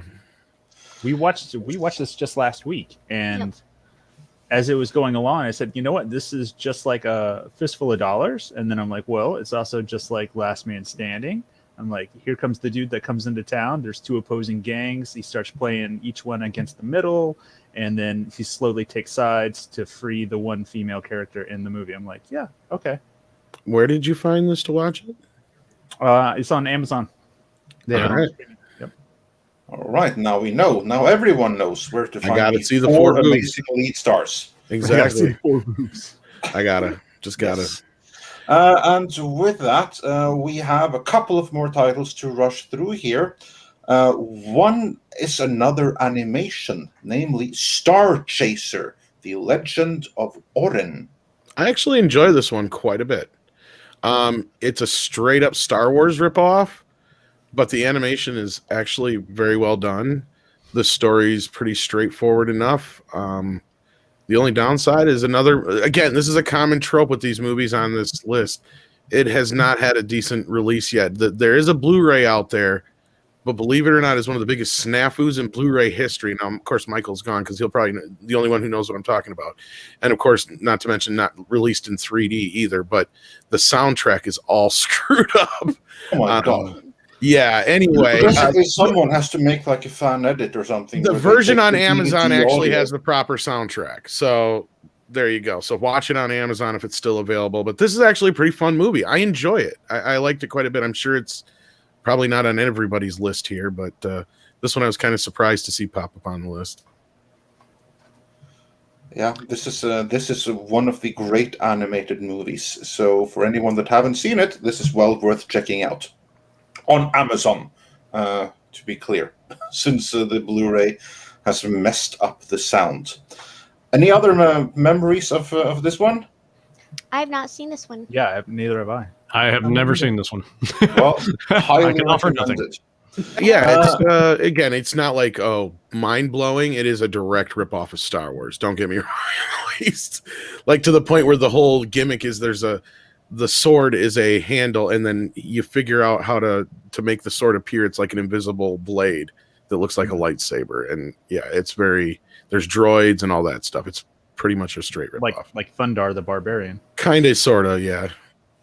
But it's pretty high caliber animation, and again, if they could actually release it in proper 3D, it would probably look amazing on today's televisions that have the capability. Yeah. So that would be maybe the fourth movie we've covered that has its roots in Kurosawa. Again, yeah, that's a good point. Very good point. Yes, Yeah. it would. And now we are starting to reach the end, because this came at the time when there was like an explosion of all kinds of sword and sorcery ripoffs. But one of those ripoffs, in my opinion, stood out from all the other, and that is The Barbarians from 1987. This is one of my personal all-time favorite sword and sorcery movies. Tom, can you bring it up on screen, or shall I? I was working on it, but you had me on a different movie, so. Yeah. Just to let you guys know, gentlemen, I'm going to bounce off because I have to work. I have to do some stuff for the video premiere that's on Movie Oubliette right now. But Matt will be here, and then we have to be on a thing at 2. So Yeah, we'll we're rounding it round up out right now. shortly. Yeah. Okay, great. I'll see you guys in a little bit. Thank you, Michael. Thank you. Take care. Give me 1 second. Oh, yeah, there you go. This is an image from one of my all-time favorite sword and sorcery movies. It's on Blu-ray. It's called The Barbarians, and it's starring these two guys, who just so happens to be twins. They are called the Barbarian Brothers. Real names being see if I remember, The Paul being brothers. Peter Paul and David Paul, because they're all just first names. So Peter Paul and David Paul star as the Barbarian Brothers. They just need This Mary. movie has the look and it has the humor. This is a fun movie, and it even has Michael Berryman. Oh, wow. Has anyone else seen this movie? Because if you haven't, Newt said it looks like she had seen it. Yeah, go ahead. I think I saw this in the late 80s, but I haven't revisited it since.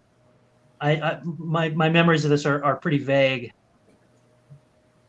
Yeah, I've never seen this one. I've seen it, the box, the DVD box, and the VHS and all that. I've never sat down and watched it. I know they're the two guys from DC Cab. Yeah, as pointed out by Henry here. Yeah. So And you said you saw it though, Newt, right? Yeah, me and Johnny just watched it not that long ago. Rewatched it. It's really. What do you think about it? It's really fun. I enjoyed it. It's very self-aware of what it is. Yes, like this It's is not now taking the itself serious. Yeah, because here the genre has taken a turn for the parody, but sometimes the parodies can like really hit all the notes. And like be Galaxy better Quest. than some other examples. Exactly. So I would say that this movie right here, this is the Galaxy Quest and the Spaceballs of the sword and sorcery genre, and it's better for it. These guys were huge in the 80s. There was if you were a twin or had a look-alike in the 80s, like Milli Vanilli, there was also 2 Playboy models, the Barbie twins. These guys, huge. For whatever reason, we wanted... Go ahead. Lee and Lynette Harris were another set of twins that were in one of these sword and sorcery The movies. Sorceress. Sorceress. Sorceress. Yeah. Yeah. Exactly. I'm willing to bet these guys are still probably huge. One's dead. Well, yeah, one of them is dead, but the other is still Oh. huge. Yeah, and they There had you like go. an insane workout regime. Like they were like notorious even in bodybuilder circles because they put themselves through a workout regime that even other bodybuilders thought was crazy. Wow.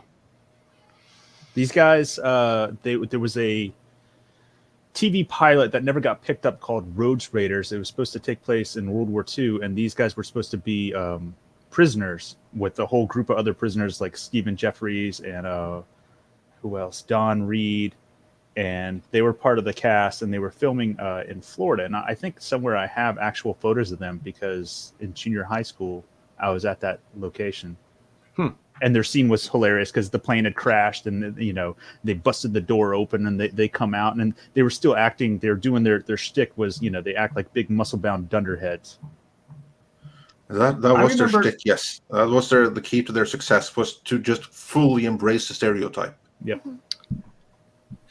I saw these guys in the 90s show up in a director's cut of Natural Born Killers. In a weird way, it's since Oliver Stone, who did Natural Born Killers, also did the first draft of Conan the Barbarian. It kind of seems like a things coming full circle a little bit. Hey guys, I hate to do this. We've got to get ready for our next stream, so I've got to jump off here. But yeah, absolutely. But thanks for joining, and Yep. we will be rounding out here now in a moment. But thanks for joining us. Yep, there's right, just guys. 2 major titles we're going to bring up, and then we're done. Yeah, awesome. And that's probably a good segue into it. The decade ended with probably one of the worst and best of the genre. And it was really strange that the worst of the genre is one of the ones we mentioned earlier that really kind of brought the genre, to the forefront in the 80s and was probably responsible for a lot of it besides Conan.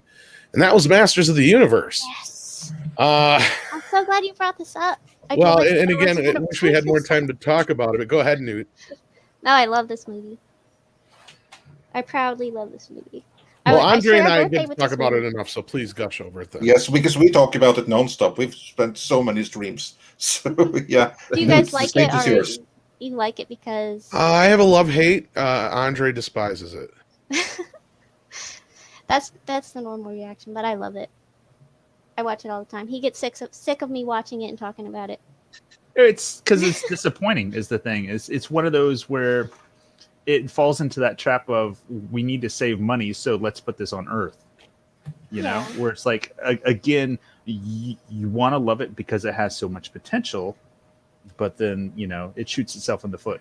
Yes, that's my sentiments exactly. Like, for instance, I almost cried and felt sorry for Skeletor. Skeletor is great here, but I felt sorry for him when he's taking over Earth and he has this glorious parade with his troopers and everything in the middle of the night in Dumpwater, Florida. Not a single person has the decency to come out and watch their future ruler.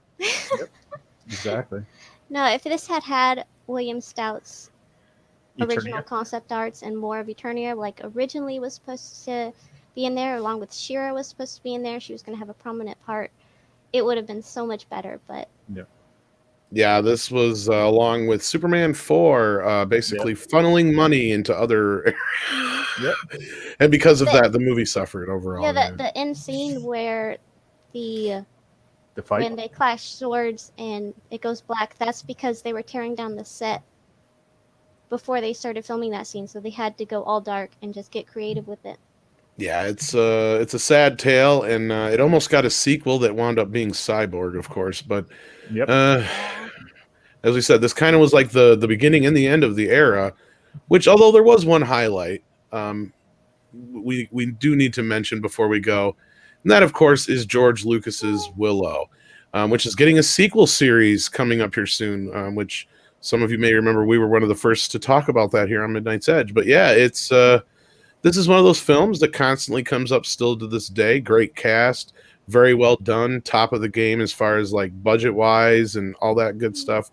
I think outside of Andre, I don't think you're a big fan, but I can imagine you guys being of the right age. I think this was probably one of those films that stuck out to you. Oh yeah, huge fan of this. Mm-hmm. Yes. John? It's go ahead, John. Oh, I remember liking this more as a kid, and then seeing it later as an adult, it didn't really resonate too much with me. But I mean, I'll look forward to the series. But most of Ron Howard's stuff really isn't my cup of tea. And I don't know. It's weird because this had all of the elements that I should have liked. But I wonder if this was more of a serious, more toward R-rated, grown-up Conan type thing. I might have dug it a little bit more, or maybe. I guess in a way, it's also the proto Lord of the Rings. Mm-hmm. Well, yeah, it's kind of George Lucas's answer to Lord of the Rings. That's for sure. I heard that just like with Star Wars, he couldn't get the rights to. That's the rumor. Yeah, he couldn't get the rights to Lord of the Rings. Consequently, we got Willow. That is the rumor, yes. It's awesome when that happens, when someone tries to create something and they don't get it, and they go and create something even better. I mean, that's how we got the Orville because the Yep. powers that be at Kind of CBS how we got- stupidly rejected the Seth MacFarlane's Star Trek pitch. So he made the Orville. What were you saying, In Newt? Galaxy Quest. I was just gonna say, kind of not quite the same, but how we got He-Man. Right, kind of, sort Yes, of. yes, Conan exactly. series. Yeah, exactly right. Only they had the rights. They just decided, hey, we can do this without them. We can do this without paying. Yeah, and I think they thought the R rating would hurt the toy sales, so they just. Yes, it was two things. One is that they realized, okay, the movie is going to continue to be R, and all of those cool things that we initially were attracted to in Oliver Stone's draft, with Thulsa Doom, with the skull face, and all that. It was all written out. It was all written out, so it was no longer the movie that they signed up for. Hmm. So it would still be R. So what they had was basically, they could use the He-Man mold or the Conan mold, but everything else they had done was no longer in the movie. Hmm. And so they went and they created He-Man with Skeletor and everything. So yeah, good going. Who is more like Tulsa Doom than the Tulsa Doom we saw in the movie. Yes, that's exactly right. Thulsa Doom is like it's basically Proto-Skeletor, or actually, Thulsa Doom looks exactly like Skeletor in the Masters of the Universe movie. That's Skeletor.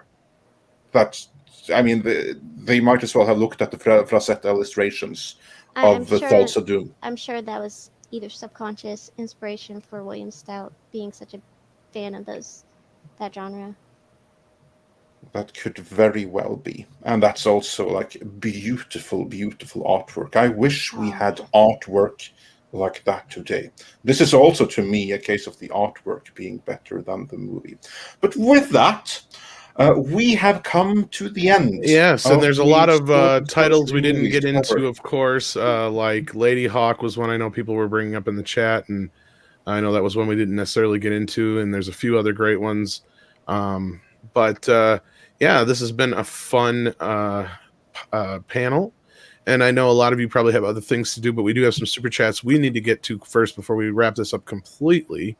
But Yes. yeah, anybody does have to check out on the panel besides us, just let us know now, and if you want to plug your wares and where you're from and all that good stuff.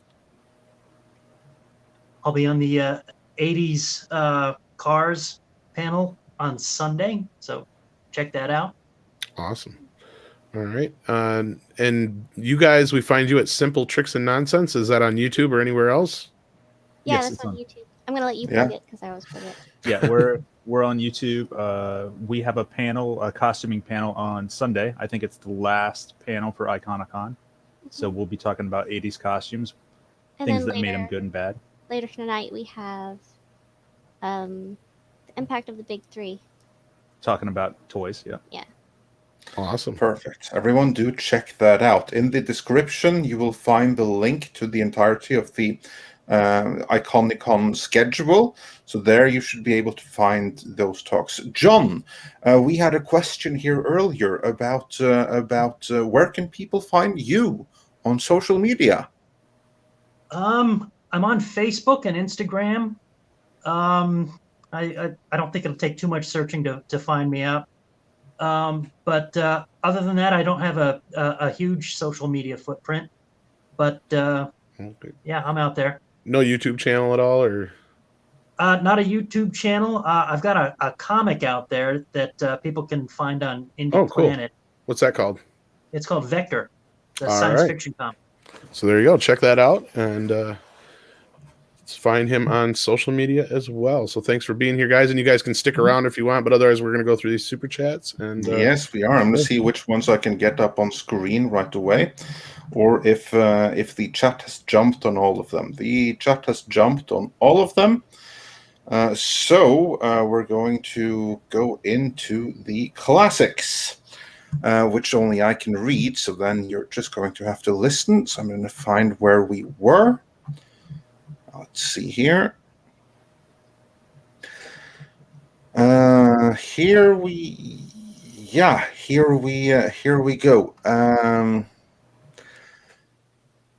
Rambam 3000, he has a correction. Krull is from Atlantis. He becomes king of Valusia. Yes, that is entirely true. Sorry about that. I messed that one up. Yeah, That's Krull was embarrassing, another but one. Yeah. And then Krull was one we didn't really get to get into either. It was Yeah, well, we couldn't get into everything, but with a limited time. But I'm sure we can get back into both. Well, I know we will get back into Krull, and we can probably get back into Krull at some point too. Then we had Rod Thunderheart. Tom, you say that name one more time. Rod Thunderheart. And he says for $5 Canadian, Midnight's Edge, Andre and Tom, thanks for detailing the link between Conan and He-Man in your documentary. I absolutely loved it. Yes, that was it was fun to be able to share that story with everyone. Lost for Word says for £5, the music from the Conan film was outstanding. I thought James Earl Jones was great as Thulsa Doom. Love, it's a classic that will never age, in my opinion. Yes, indeed. The Invisible Man says Dragon Slayer, Lady Hawk, and Dark Crystal was his start. Mihon wonders, will Midnight's Edge do a review of Black Widow? Tom, I think we probably should. I think we should come back here in a few hours. No, you have Friday Night Nights, don't you? No, actually, I'm not going to be on tonight. So. Oh, okay. Well, we got some other special guests. So yeah. Okay. You got $30? Because I ain't paying that much for that movie. Well, we are sponsored by Surfshark, so I'm sure we can find some way. I know. We'll figure it Yeah, yeah. Well, we'll see what. I'm sure that we'll do a review here at some point. And Wolfie762 says for $5, Clash of the Titans ended the stop motion era, and on to go motion and motion control effects. Yes, it was a transitionary movie. Jim M says, shout out to Tom for getting me here today. And Sarah Cheney says for $10, two things required watching for Latin class were I, Claudius and Clash of the Titans. Then we have, let's see, Ironhead, who says for $10, after having met most of you during Iconicon, much like Beastmaster and Willow, you all hold a special place in my heart. Continued success, Iconicon, and all the great channels and contributors. Yes, indeed. So thanks to everyone that's been here and everything else, and massive kudos to Retroblasting for making the whole thing happen. That's yeah, amazing. Michael and Melinda did so much to get this put together. I mean, I'm surprised they're still alive at this point. Well, the weekend ain't over yet, but yeah. But yeah, well, they deserve all don't the jinx thanks and them. kudos in the world. No jinx. I'm just like saying that I'm sure that they'll be exhausted, and we will be glad to have them on later to energize them again anytime that they are ready for it. Madeline's Id says, I was really partial to Lady Hawk and Krull. And then Madeline's Id also says, Yours World, he's the man. A Wicked Person says, following up Hercules 1983 with watching The Warrior and the Sorceress from 1984 with David Carradine. Read his autobiography. Film not good so far. And yeah, here's like the thing. Not all sword and sorcery films are going to hold up all that well. In fact, many of them didn't hold up all that well on the day of their release, let alone now 40 years later. That happens when a lot of what you're working on is nothing but a cash grab, but yeah, a cheap cash grab with that. Some of them are able to be enjoyed ironically, like right. watching The Room. Right, exactly, yes. Yes. And Paulus Plain says for 100 krona, the Dragon Slayer Dragon Scale Shield was cool. Take my money. Oh, thank you so much. And Six wonders, John Nadeau, do you have a website or Twitter? I'm not on Twitter, and I do have a website. It's got a bunch of old stuff in it. I haven't updated it in a while. I think it's www.johnnadeauart.com. All right, cool. There you have it. And Jägerbomb says for 20 Australian dollars, is that it? Rutger Hauer and Michelle Pfeiffer in Ladyhawke. Yes, good times. The Gay Rascal says for €3.49, there are no bad actors. There's only bad casting. I'm inclined to agree with that. And I don't know. A lot of Red Sonja was pretty rough. yeah, no argue there. But at the same time, it was rough, but it wasn't just the actors' fault. I mean, if you had replaced the actors with some Oscar winners and kept everything else the same, I think those Oscar winners would have looked really foolish there in that movie. So I think it was, and I also think that the same actors, in the hands of a better script, better direction, better producer, could have delivered much better, in my opinion, at least. Then we have a question or a suggestion, actually. Snail Messiah wonders for 20 Danish krona. Newt on toxic femininity. Yes? No? Well, it depends on if Newt wants to go there. That's the first question. What do you just? What is the toxic femininity? It's a show we do on Monday nights with some of the ladies from the community, and they take on the topics of the day. Usually, it's they get a little wild. You'd have to check out a few episodes before. Yeah, you're more than welcome. Absolutely. So. Otherwise, just reach out to me. I thought he was asking me about toxic femininity. I was like, what's toxic femininity? No, it's referring to our show in particular, not in general. So, yeah. But we have a show that's called that. It's naughty. It is not naughty. The ladies just get a bit, I wouldn't even say risque. They just, they talk about little hot topics is, I guess, the best way to put it. They get wild and saucy. That's a bit better, Shum. Thank you. Wild and saucy is a much better way to put it. And as Ben Lunch says, it's a blast. So I have never been shirtless on stream, nor does anybody ever want to see that, Merheo. So anyhow, back to the super chat. Yes. Straight White Mage says Excalibur had an early cameo. Sir Patrick Stewart. Indeed, yeah. Yep. Yeah. Also, I think Liam Neeson was in that. Yes. As well as Krull. As well as Midnight's Edge's own Dame Helen Mirren. So there you go. And Robbie Coltrane also appeared in Krull before he became made famous in Harry Potter. Although personally, I knew him from the British Cracker series. I remember Robbie was kind of looking a lot like Freddie Mercury in that, and that the three main kind of supporting ruffians kind of made the lead actor look somewhat like Peter Pan. Yeah. I mean, it's hard to look super masculine standing next to Liam Neeson. That's true. Yeah, that's an issue for some. Dark King wonders, does Star Wars count as sci-fi-ish sword and sorcery series?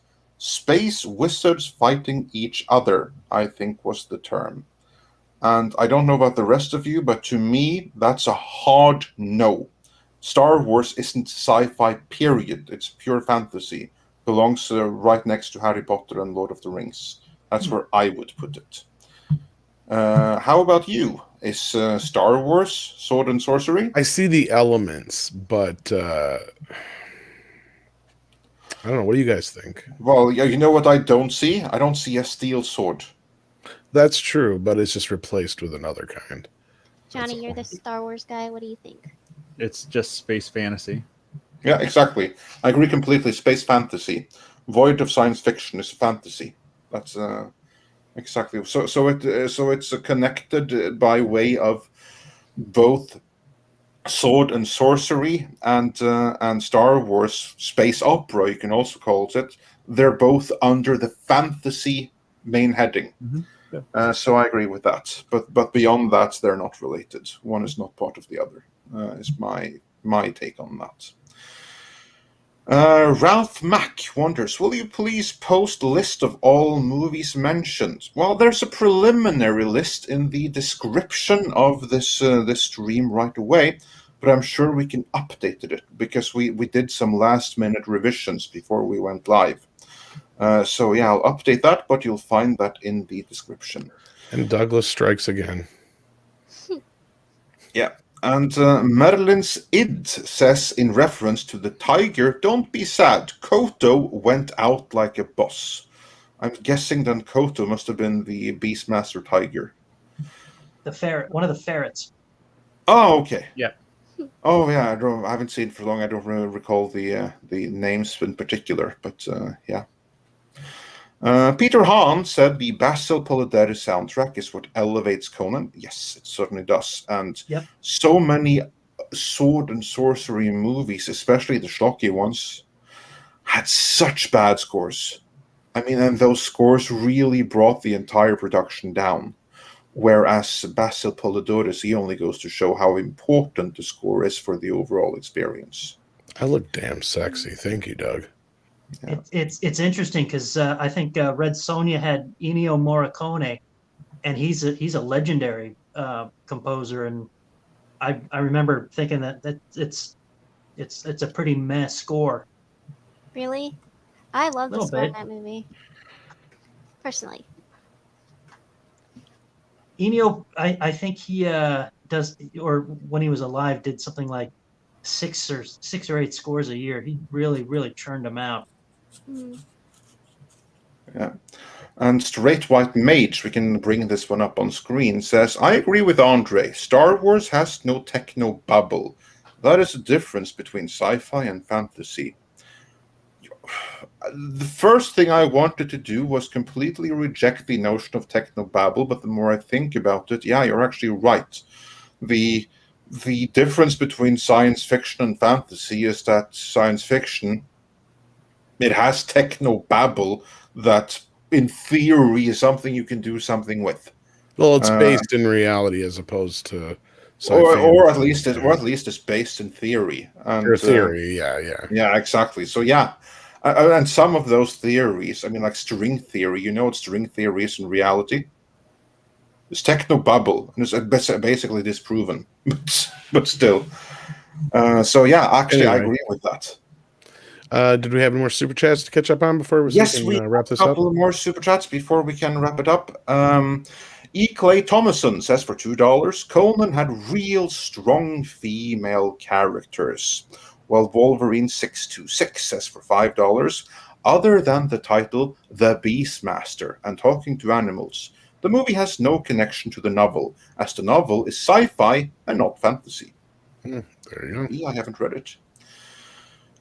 Family Starship Podcast says, Andre, your video breakdown of the Riddle of Steel was awesome. Great panel. Oh, thank you. Yes, this is a great panel, and it's awesome to have all of you on it. And then we got 3 super chats in a row from Slognar Meatfist. And he says, for the first, all 3 are for $5. And the first one reads, Midnight's Edge talking classic 80s fantasy, upends wallet at you. Take my money. All of it. Just take it. Oh, thank you. And then he continued, behind-the-scenes stories with Fire and Ice are pure awesome. Yeah, maybe we'll do a retrospective on that whole movie one day. I think we'll do that. For the 40th anniversary. That might be something. That's when we have time for it also. Slognar Meatfist also says, we mustn't overlook Thundar the Barbarian or Black Star. Yep. Yeah, well... Yeah, we didn't even have time to delve into television. Time. Yeah, again, this was movies and not television. There was a lot of movies we overlooked that we just didn't have time to get into, yeah. Exactly. But yeah, I'm sure we'll get back into both of those at a later time, especially Black Star. as that was one of Filmation's prototypes for He-Man. Then Perilous Plain, my Norwegian countryman, says the Conan sword was used by Arnold Schwarzenegger as a reference to American democracy / tempered steel, fire, anvil, water, in regards to the violent attack on the U.S. Capitol. BS with love from Norway to all Americans. Yes, indeed. But in terms of violent attacks, I don't think the one on the US Capitol was necessarily the worst of the last year, but that's neither here nor there. Slognar Meatfist also wonders, where is the best place to find original heavy metal Den stuff? Has Den ever been reprinted digitally? Because I think you have to...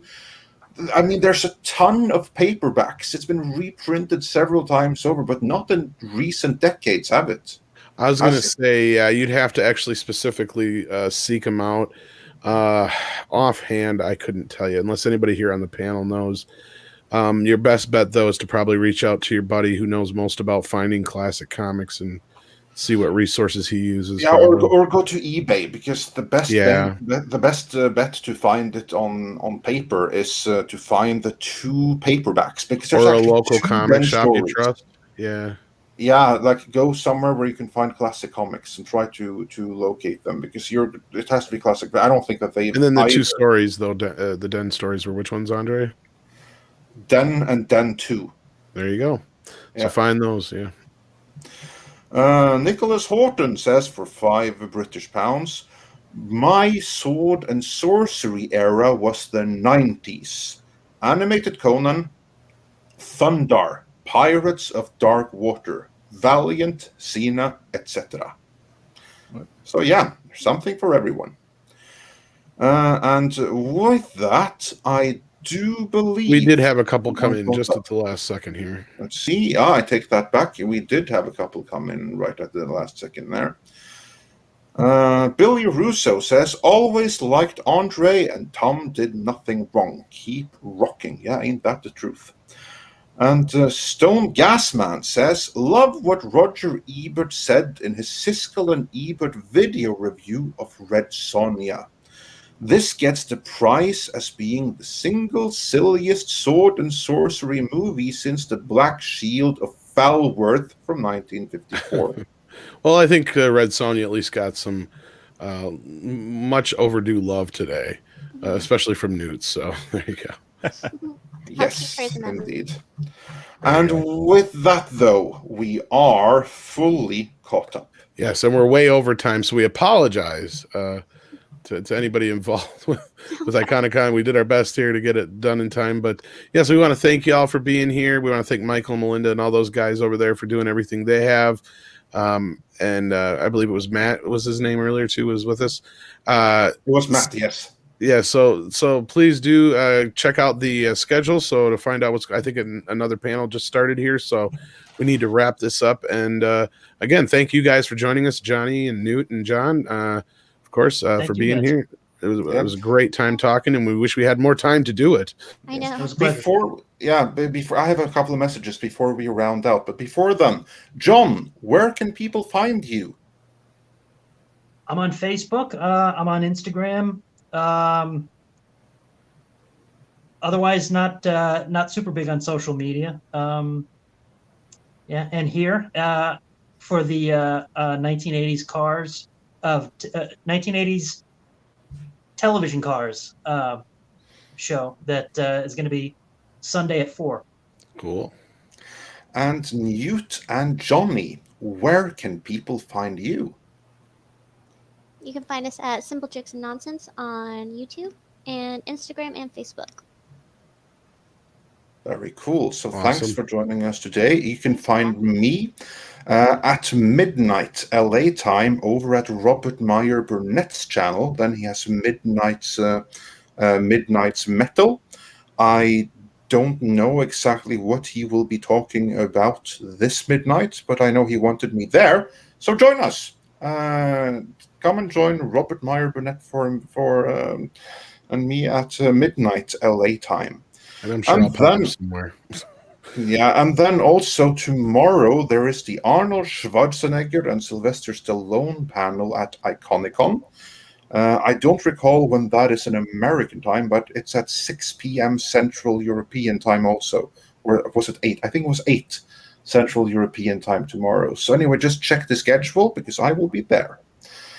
And with that, I do believe it is time for some koalas in the rain, isn't it? Well, I don't know if we should do that since it's Iconicon, but yeah. Well, we're in overtime, so.